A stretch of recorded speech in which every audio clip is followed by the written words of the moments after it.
The wound is a place where the light enters you. Rumi. Welcome to part 5 of Crime and Punishment, written by Fyodor Dostoevsky. Now, who is this Marmeladov to which Raskolnikov had paid for his burial? Knows that Marmeladov was a drunkard who was run over by a carriage and died of his injuries. I spoke about that event in part 3 of this series. You can check it out on my channel. Marmeladov, while he was still alive, was a man over 50, bowed and grizzled, of medium height and stoutly built. His face, bloated from continual drinking, was of a yellow, even greenish tinge, with swollen eyelids, out of which keen reddish eyes gleamed like little chinks. Marmeladov had been twice married and had a daughter from his first marriage, Sofia Semyonovna Marmeladov, whom also is addressed as Sonia. Marmeladov's second wife before his death was Katerina Ivanovna, a person of education and an officer's daughter. Katerina Ivanovna was a widow when Marmeladov married her. She had 3 children from her first marriage. Katerina Ivanovna married her first husband, an infantry officer, for love, and ran away with him from her father's house. This infantry officer gave way to cards, got into trouble, and with that, died. Katerina Ivanovna was left at her first husband's death with 3 children in a wild and remote district where Marmeladov happened to be at the time. She was in hopeless poverty. And then Marmeladov, at the time, being a widower with a daughter of 14, that is Sonia, offered Katerina Ivanovna his hand for marriage. For a whole year, Marmeladov performed his duties conscientiously and faithfully. He didn't touch alcohol during this period, but even so, Marmeladov could not please Katerina Ivanovna. And then he lost his job through no fault of his, but through changes in the office. He used to work as a clerk, and then Marmeladov began to indulge in alcohol. After a year and a half, Marmeladov, after many wanderings and numerous calamities, found himself and family to be at Petersburg. Sonia, Marmeladov's daughter, from his first wife, had grown up with no education, experiencing extreme poverty and starvation as her family could not make ends meet. And her father was a drunkard whom had given up on being productive, and if anything was a burden to also take care of, apart from her 3 younger siblings. At a point in Sonia Marmeladov's life when the situation of the living conditions of her family was too precarious. In a desperate attempt to sustain her family, she had turned to the streets and sold her body into sex work for money. Marmeladov's landlady, Amalia Ivanovna, knowing about this occurrence, was then adamant about continuing to let Sonia to remain as a tenant at her house, and so Sonia moved out of the lodge where her family stayed and began living with the Kapernaumovs, the tailors. She was given a room by this family where she now lodged at. Hearing about the occurrence of Raskolnikov giving to her stepmother, Katerina Ivanovna, 25 rubles to help with the burial of her father, Marmeladov, Sonia had found out where Raskolnikov lived, had gone up to his garret to give her thanks, appreciation, and also to invite Raskolnikov for the funeral dinner which Katerina Ivanovna, Sonia's stepmother, was organizing. The day before the occasion of the funeral dinner, Raskolnikov had gone to Sonia's place at the Kapernaumovs, the tailors. They had spoken, and during their conversation, Raskolnikov had discovered that Sonia was a close friend to Lizaveta Ivanovna, the half-sister of the old pawnbroker whom he had, that's Raskolnikov, whom Raskolnikov had also murdered. You see, Raskolnikov felt a kind of camaraderie with Sonia, as she had sacrificed herself, her virtue, for her family, just as he, Raskolnikov, in his own thoughts, believed that he had done. His mother, Pulcheria Alexandrovna, a widow, whom was living off her pension, had scarcely anything, and his sister, Dunya, happened to have a good education but was condemned to Drudge as a governess.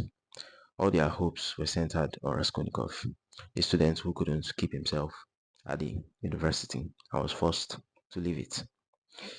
He had then resolved to gain possession of the old pawn's broker's money, and in so doing, to use it for his first years without worrying his mother, to keep himself at the university, and after leaving it on a broad, thorough scale, to build up a completely new career and enter upon a new life of independence. But Raskolnikov, after going through with his plan and murdering the old pawn broker, had felt no cause to make use of the valuables he had stolen, and instead had been in a hell of his own mind, suffering and drowning in despair, locked in an never-ending apathy towards his life and environment. His worst sin was that he had destroyed and betrayed himself for nothing. Raskolnikov then left the lodge of Sonia afterwards, informing Sonia that he knew whom had murdered Lizaveta Ivanovna, that he would tell Sonia who this person was on the morrow. Presently, after the occurrence that happened at the investigating lawyer's office, Porfiry Petrovich, and then also his meeting with the strange man whom had accused him of being a murderer, Raskolnikov then made his way to Amalia Ivanovna's house, to the flat of Katerina Ivanovna, to attend the funeral dinner she was throwing in honor of her dead husband, Marmeladov, whom she had just buried that morning. This funeral dinner did not go as planned by Katerina Ivanovna, as most of the people she invited declined her invitation. Katerina Ivanovna was looked down upon as her stepdaughter, Sonia, had sold her body for money, and her dead husband, Marmeladov, was an unemployed drunkard who was known to be a nuisance before his death, and so people didn't want to associate themselves with their family. Katerina Ivanovna, feeling dejected and morose, chose to then pick on her landlady, Amalia Ivanovna, whom had gone out of her way to help Katerina Ivanovna in organizing the funeral dinner. Katerina Ivanovna felt that it was her landlady, Amalia Ivanovna, whom was to blame for the poor turnout for her invited guest, as it was Amalia Ivanovna whom had initially turned out Sonia from staying at her house because of the kind of means of living Sonia did as a source of income. But Amalia Ivanovna took fault to the way she was treated, as Katerina Ivanovna showed no gratitude for the effort she had put into helping in organizing the funeral dinner. The landlady, Amalia Ivanovna, then kicked Katerina Ivanovna and her remaining three children out of her house, as Katerina Ivanovna had been owing rent for a while, which she had not paid, and neither did it seem like she was going to be able to do so. Sonia Marmeladov had left the funeral dinner before this occurrence due to the reason that she was wrongly accused of theft by Pyotr Petrovich Luzin, whom was also lodging at Amalia Ivanovna's house with his friend Andrei Semyonovich. You see, Pyotr Petrovich Luzin, on the very day he had quarreled with Raskolnikov, had after seeing Raskolnikov give Katerina Ivanovna 25 rubles, which he knew Raskolnikov had gotten from his mother Pulcheria Alexandrovna, whom had gone through a great extent to procure that sum for her son. So Pyotr Petrovich Luzin had written a note to Raskolnikov's mother, Pulcheria Alexandrovna, informing her that Raskolnikov had given away all his money, not to Katerina Ivanovna, but to Sonia Marmeladov, hinting in the note about the character of Sonia Marmeladov based on what she did for a living, alluding towards Raskolnikov giving Sonia Marmeladov that sum of money so as to get with her. All this was done by Pyotr Petrovich Luzin with the object of dividing Raskolnikov from his mother and sister by insinuating that Raskolnikov was squandering the money which they had sent him and which was all they had on an unworthy object. Raskolnikov had, of course, cleared this misunderstanding with his mother and sister, but after the event at Bakaliev's house, where Dunya, Raskolnikov's sister, had ended her engagement with Pyotr Petrovich, Pyotr Petrovich had then sought to implicate Sonia Marmeladov to prove that Sonia was a thief, so as to show Raskolnikov's mother and sister that he, Pyotr Petrovich Luzin, was almost right in his suspicions as to the character of whom Raskolnikov had associated himself with, and in so doing, estranged Raskolnikov from his family and regain his favor back in Dunya and Pulcheria Alexandrovna's perception, which, while also hurting Raskolnikov, whom had lately been seeking the company of Sonia Marmeladov. But Pyotr Petrovich Luzin's plans was foiled by his friend whom he lodged with at Amalia Ivanovna's house, Andrei Semyonovich, whom had intervened on behalf of Sonia Marmeladov, bringing light to the character of Pyotr Petrovich Luzin. Plus, he was backed up by Raskolnikov, who then provided the possible motive to why Pyotr Petrovich had gone to such extent to implicate Sonia Marmeladov. Pyotr Petrovich thus was left embarrassed, seen as a pretentious and dishonest person, and proceeded to leave his lodge shortly after. While Sonia Marmeladov, shocked at this occurrence, went back to her lodge at the Kapernaumovs, the tailors.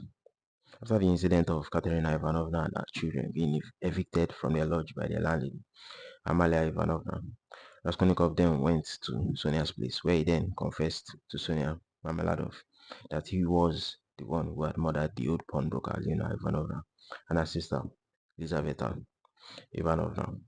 Sonia Marmeladov was in shock after hearing Raskolnikov's confession, but she felt pity towards him, as this occurrence explained why Raskolnikov's countenance and behavior had been so absurd.